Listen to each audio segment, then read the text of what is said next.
Assalamualaikum warahmatullahi wabarakatuh. Apa kabar semuanya guys? Ketemu lagi di Ensiklopedia Budaya, channel yang membahas tentang budaya yang ada di seluruh dunia. Dan kali ini saya ajak Anda untuk mengenal salah satu ini aja ya, sejarah ya, tentang zaman kegelapan di Eropa. Oke, sebelum lanjut jangan lupa ya untuk like, subscribe, komen, dan share untuk mendukung channel ini. Oke guys, kita mungkin tidak menyangka ya kalau dunia barat yang saat ini maju dan modern, bahkan melampaui negara-negara di dunia lainnya, ini pernah mengalami masa-masa suram. Maksudnya guys, wilayah Eropa itu pernah mengalami masa-masa sulit yang cukup panjang. Setidaknya itu dialami Eropa secara umum ya. Ini secara ini waktunya itu selama berabad-abad. Nanti setelah keruntuhan Kekaisaran Romawi yang berpusat di Roma, Italia, masa-masa sulit dan suram itu kemudian terkenal sebagai zaman kegelapan atau Dark Ages yang dimulai pada akhir abad ke-5 Masehi. Nah, setidaknya julukan zaman kegelapan itu diberikan oleh orang yang hidup pada abad ke-15 sampai ke-18 di Eropa. Nah, abad-abad Eropa mengalami pencerahan ya guys ya. Nah guys, mengapa Romawi kuno yang sangat besar dan mengalami kemajuan peradaban itu bisa runtuh ya? Nah, Eropa ini kan sebelumnya ada dua peradaban yang cukup besar ya, yaitu Yunani kuno sama Romawi kuno, tapi ternyata runtuh juga ya. Itulah yang mungkin menjadi pertanyaan selanjutnya. Meskipun kala itu Romawi dianggap sebagai salah satu pusat peradaban yang maju di dunia, kekaisaran itu juga mulai terkena krisis. Kondisi inilah yang guys ya, yang mengakibatkan kekaisaran Romawi kuno saat itu telah terpecah pada tahun 395 Masehi dan waktu itu di bawah pimpinan Kaisar Theodosius yang pertama wafat. Nah, kekaisaran yang wilayahnya sangat besar itu akhirnya terbagi dua menjadi Romawi Barat ya, atau Latin yang beribu kota di Roma, dan Romawi Timur atau Yunani yang berpusat di Konstantinopel yang sekarang disebut sebagai Istanbul yang ada di Turki. Nah, pemecahan itu sebenarnya merupakan antisipasi pemimpin Romawi kuno kala itu ya, karena merosotnya perekonomian yang melanda seluruh negeri. Namun kenyataannya antisipasi itu tidak pernah menampakkan hasilnya. Yang terjadi justru sebaliknya ya. Romawi Barat ya sebagai penerus Romawi kuno benar-benar mengalami kemunduran hingga akhirnya Romawi Timur mendapatkan kekuasaan tunggal setelah runtuhnya Romawi Barat. Nah, kalau Romawi Barat mengalami kemerosotan, ini sebaliknya ya. Romawi Timur ini bisa bertahan meski hanya meliputi wilayah yang tidak terlalu luas guys. Konstantinopel yang dibangun Kaisar Konstantinus, nah ini pada 322 Masehi setidaknya menjadi tumpuan peradaban Eropa yang terakhir saat itu. Memang sangat unik ya, dan mungkin tidak terbayangkan kalau Eropa Timur yang saat ini terbelakang justru menjadi pusat peradaban di Eropa dan menjadi tujuan bagi orang-orang yang menginginkan kehidupan yang lebih baik ya. Nah, Eropa Timur dengan pusatnya yaitu Konstantinopel telah berubah menjadi kota metropolitan yang terbesar di Eropa guys ya. Nah, Konstantinopel di bawah Kekaisaran Bizantium saat itu berubah menjadi kekuatan Kristen terbesar yang berada di perbatasan antara timur dan barat. Oke guys, posisi Konstantinopel saat itu sangat diharapkan oleh banyak orang Eropa, terutama dari wilayah Italia.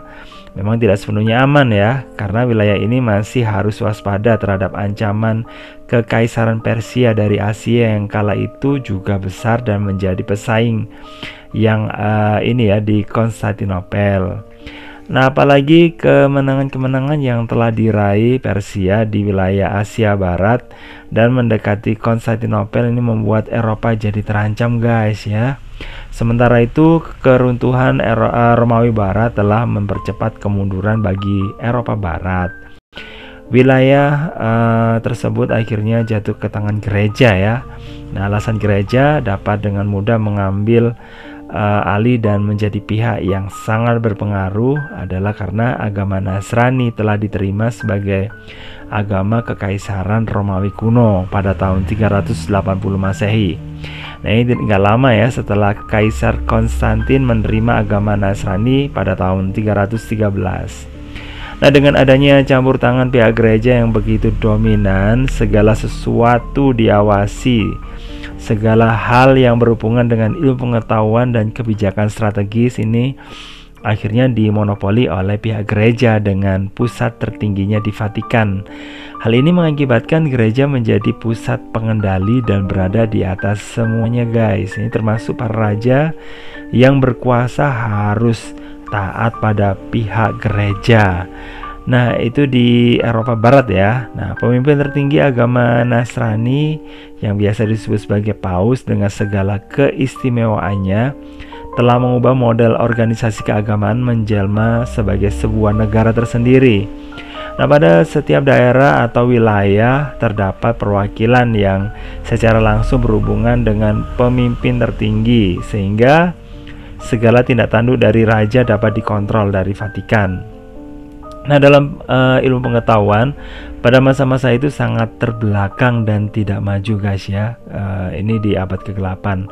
Semua pendapat harus sesuai dengan Alkitab, dan pendapat kaum gereja yang terkadang dianggap aneh oleh sebagian orang yang sadar tentang pentingnya ilmu pengetahuan. Tapi dalam masa yang sangat sulit itu, pemikiran-pemikiran yang bertentangan dengan gereja tentu saja akan ditentang dan pelakunya akan dituduh macam-macam.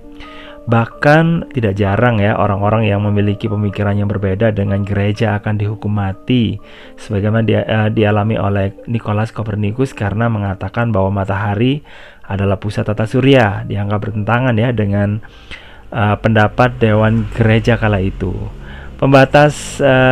Pembatasan ya pola berpikir juga berakibat pada penutupan Akademi Plato di Athena pada tahun 529 Masehi. Nah, memang guys, bukan berarti tidak ada pemikir-pemikir hebat pada zaman kegelapan ya. Nah, sepanjang zaman kegelapan banyak pemikir Nasrani yang muncul untuk meneruskan atau mengembangkan ajaran Santo Agustinus dari Hippo. Di antaranya adalah Johannes Scotus Eriugena, ini tahun 810 sampai 870. Anselmus dari Canterbury dari 1122 sampai 1109 Masehi. Kemudian Petrus Abelardus ya, ini yang hidup pada masa tahun 1079 sampai 1142 Masehi.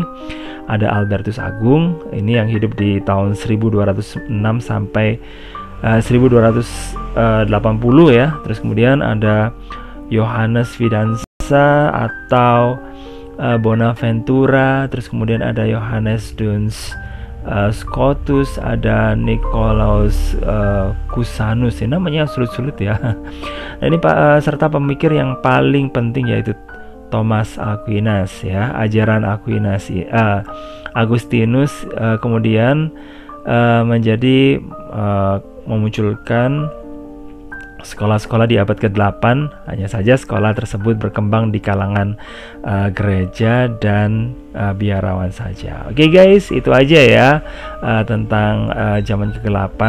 Saya akhiri. Jangan lupa untuk like, subscribe, komen, dan juga share. Wassalamualaikum warahmatullahi wabarakatuh. Bye-bye.